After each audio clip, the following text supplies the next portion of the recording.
বন্ধুরা, কেমন আছো তোমরা? আমি তো ভালো আছি, আশা করি তোমরা সবাই ভালো আছো।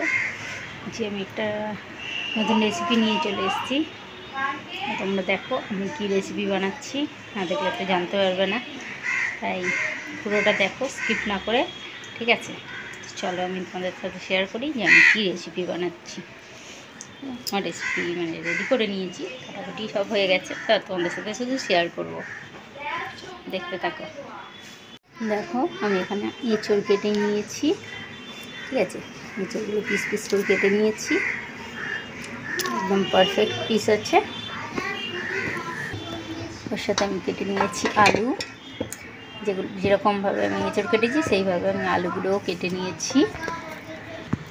এখানে আমি নিয়েছি টমেটোকে গ্রেট করে নিয়েছি, আর সাথে পেঁয়াজটাও আছে, একসাথেই গ্রেট করে নিয়েছি। পেঁয়াজ টমেটো দিয়ে বানাবো। আর এর মধ্যে আমার আছে আদা রসুন, আমি আদা রসুনটাও বেটে নিয়েছি একসাথে। চলো এবার আমি রেসিপিটা কষাই, রান্নাটা কষিয়ে দিই, তোমরা দেখতে থাকো স্কিপ না করে। আমি গ্যাসটা জ্বালিয়ে দিলাম, চলো বসিয়ে দিই। কড়াটা গরম হোক, তারপর তেল দেব। চলো কড়া তো গরম হয়ে গেছে, একটু তেল দিয়ে দিই। এতে এঁচড় করলে একটু বেশি তেল লাগে, তার জন্য আমি একটু বেশিই তেল দিলাম। চলো তেলটা একটু গরম হয়ে যাক। দেখো তেলটা তো গরম হয়ে গেছে, ওতে আমি একটু দিয়ে দিচ্ছি জিরে ফোড়ন, গোটা জিরে ফোড়ন দিয়ে দিলাম।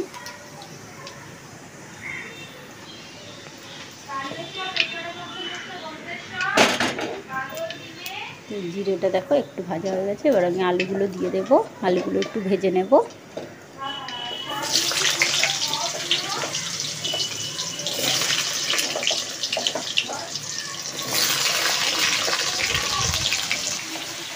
আলুগুলো একটু ভেজে নিই, আলুগুলো ভালো করে ভেজে নিই। তো দেখো আমার তো আলুগুলো মোটামুটি ভাজা হয়ে গেছে, আমি এগুলো একটু তুলে নিচ্ছি। আলুগুলো তুলে নিই, সব তুলে নিয়েছি। এবার এর মধ্যে আমি একটু এঁচড়গুলো ভেজে নেব, একটু এঁচড়গুলোকে ভেজে নিচ্ছি।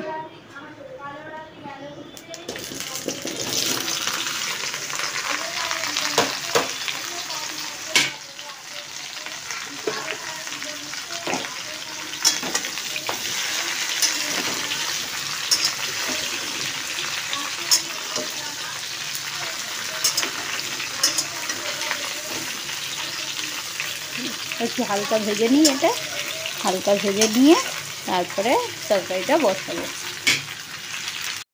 দেখো আমার এঁচড়টাও একটু ভাজা হয়ে গেছে, এবার এটাকে আমি ঢেলে নেব, ঠিক আছে? দেখো ঢেলে নিয়েছি, একটু তেল আর একটু দিয়ে দিচ্ছি। এবার এতে আমি মশলাটাকে কষবো।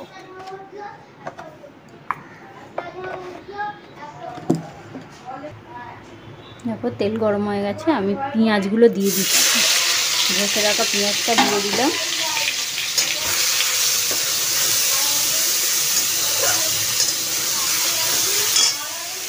দেখো এবার এটা আমি দিয়ে দিচ্ছি আদা রসুন বাটাটা, এটা একসাথেই আমি বেটে রেখেছি, তাই দিয়ে দিলাম।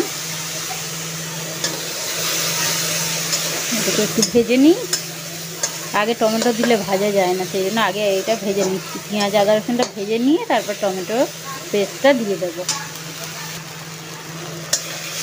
দেখো আমি এটা ভাজা হয়েছে, এবার এটা আমি টমেটোটা দিয়ে দিচ্ছি।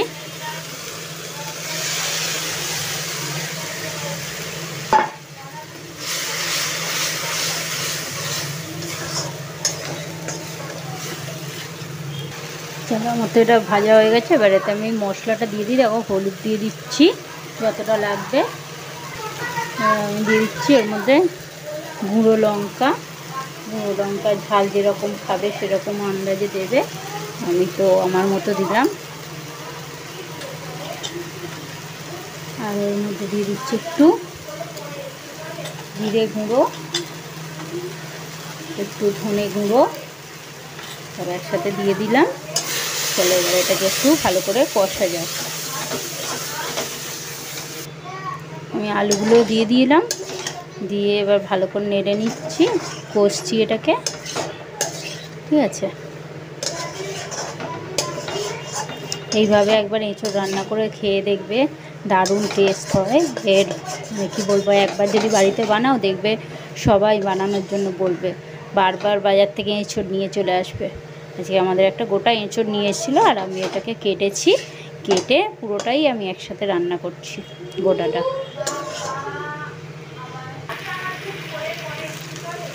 আমি এখন আলুটা কষছি। আমি আমার সমস্ত বন্ধুদেরকে জানাচ্ছি অসংখ্য ধন্যবাদ আমার ভিডিওটাকে দেখার জন্য।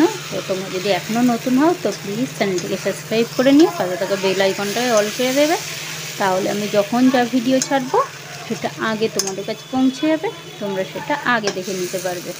ঠিক আছে, তা আমার রেসিপিটা কেমন লাগছে সেটা জানাতে ভুলো না। ঠিক আছে, পুরোটা দেখো, দেখার পরে আমাকে জানাও যে রেসিপিটা কেমন হয়েছে। একদিন এইভাবে বানিয়ে খেয়েই দেখো না, অনেক দিন তো অনেক রকমভাবে বানিয়েছো, একদিন এরকমভাবে বানিয়ে খেয়ে দেখো, তারপর বলবে কেমন লেগেছে রেসিপিটা, দারুণ লাগবে কিন্তু। চলো এবার আমি এঁচোড়গুলো এতে দিয়ে দিই, এঁচোড়টাই দিয়ে দিলাম, একটু নেড়ে নিই ভালো করে।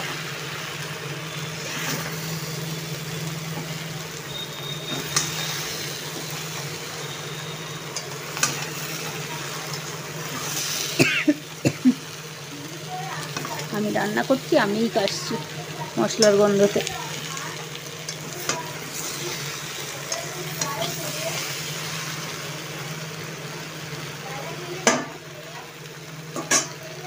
একটু ঢাকা দিয়ে রাখি, একটু ঢাকা দিলে তাহলে তেলটা ছেড়ে দেবে, কারণ থালার মধ্যে অনেকটা তেল আছে। চলো এবার দেখি, খুলে দিয়েছি ঢাকনাটা।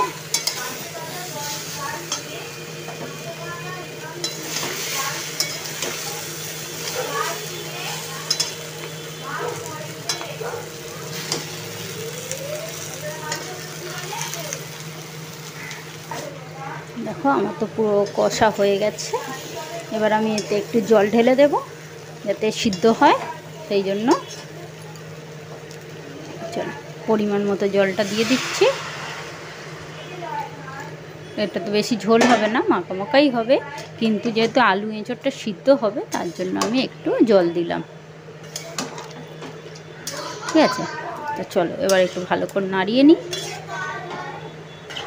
জল দিয়ে দিয়েছি, ভালো করে নাড়িয়ে নিয়ে এটাকে ঢাকা দিয়ে দিই সিদ্ধ হওয়ার জন্য, আর একটু জল দিই। চলো আর একটু জল দিয়ে দিই। ঠিক আছে, আর একটু জল দিয়ে দিলাম। আর তোমরা নুনটা কিন্তু ঝালটা তোমাদের আন্দাজ মতো দেবে। আমি তো আমার আন্দাজ মতো দিয়েছি নুন আর ঝাল, তোমরা তোমাদের আন্দাজ মতো নুন ঝাল দেবে। নুন বেশি হলে খাওয়া যায় না, ঝাল বেশি হলেও খাওয়া যায় না, কম হলে কিন্তু খাওয়া যায় দিয়ে। যখন দেখবে নুনটা কম হয়ে যায় তখন দিয়ে খাওয়া যায়, কিন্তু বেশি হলে খাওয়া যায় না। আর এর মধ্যে আমি দিয়ে দিচ্ছি সামান্য একটু চিনি দিয়ে দিলাম। ঠিক আছে, অল্প একটু চিনি দিলাম, খুব বেশি দিলাম না।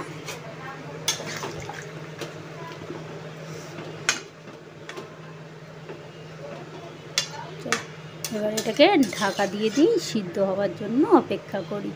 তোমরা কিন্তু কেউ কোথাও যেও না, ঠিক আছে, তোমরা দেখতে থাকো রেসিপিটা।